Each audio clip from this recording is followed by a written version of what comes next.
Hello, this is Demetrius with Jefferson Patterson Park and Museum, and this is a Maintenance Minute. Today we're going to blow down a hot water heater. This is a little fella here.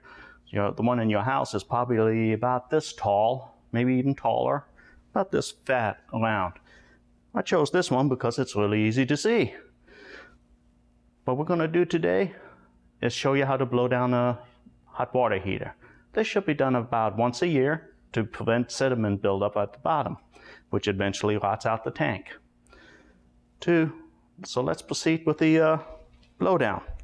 First of all, you want to connect the hose.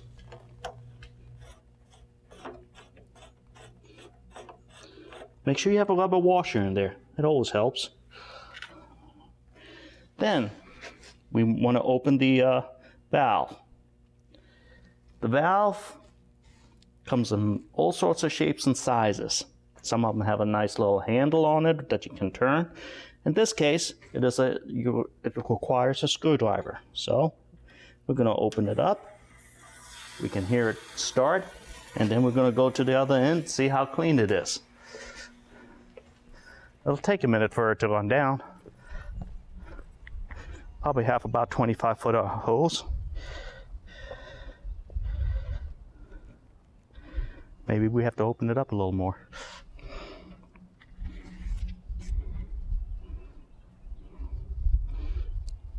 In this case, we didn't have a whole lot of dirt on the bottom of this hot water heater. I do recommend that you blow out your hot water heater about once a year. That little bit of maintenance will help with the longevity. Since we have no dirt, we'll go ahead and close the valve.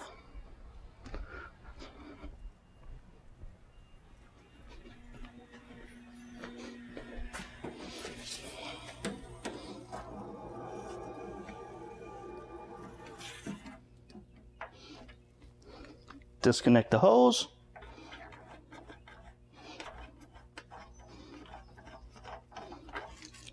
And we're done. And this was a Maintenance Minute. Thank you for watching.